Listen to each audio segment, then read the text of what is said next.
The global recession is taking the heat out of Africa's biggest economy. South Africa's inflation is stabilizing. According to numbers, prices are still rising by more than 8% a year. The rate has eased in April as spending and investment declined. A different dynamic is emerging across the continent's second largest economy, which is regaining a workforce. As part of our Africa Inc. coverage, Christian Purefoy has been finding out why Nigerians who emigrated to find work are now coming home. America's and Europe's immigrants are looking for jobs back home. With the economic crisis and high unemployment, Nigerians are leaving the West to take up job opportunities on offer in Nigeria's developing economy. Because of the economic climate in the UK right now, they have the recession is affecting the jobs sector, so it's finding it very difficult for somebody to secure a job here in the UK.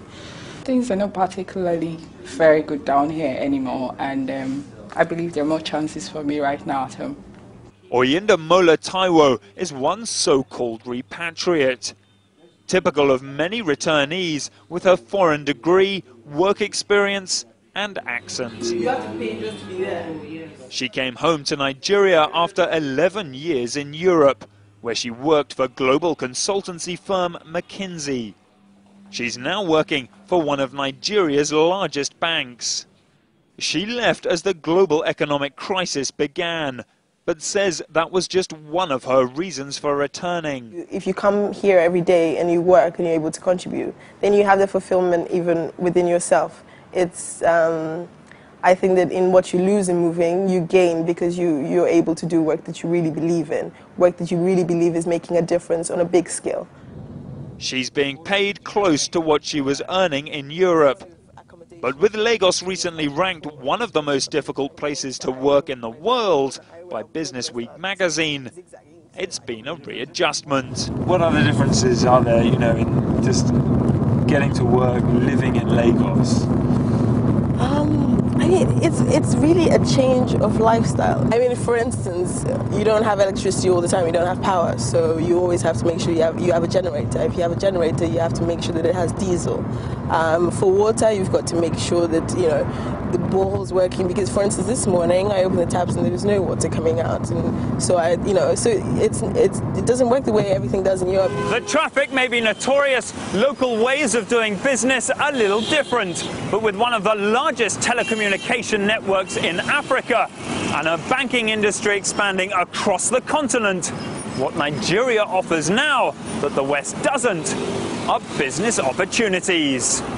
There are no reliable figures for how many Nigerians have returned, but director of one Nigerian recruitment company says he has registered 10,000 Nigerians interested in returning home. And those wanting to return from America, he says, are at their highest levels since he started business in 2004. And he says they're an invaluable asset for Nigeria's development. I don't see Africa being static. We want to catch up with the rest of the world. There are certain things we need to do, and we need the skills to do those things. With the skills are lacking locally, which is the case in most cases, and then you have Africans abroad who want to relocate. Hey, we want to create a win-win situation for everyone.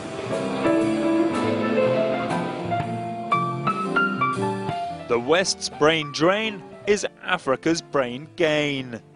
And as the West drowns its sorrows, Oyindamola and Nigeria's other repatriates are toasting the future. Christian Purefoy, CNN, Lagos, Nigeria. Only on CNN and only Africa Inc.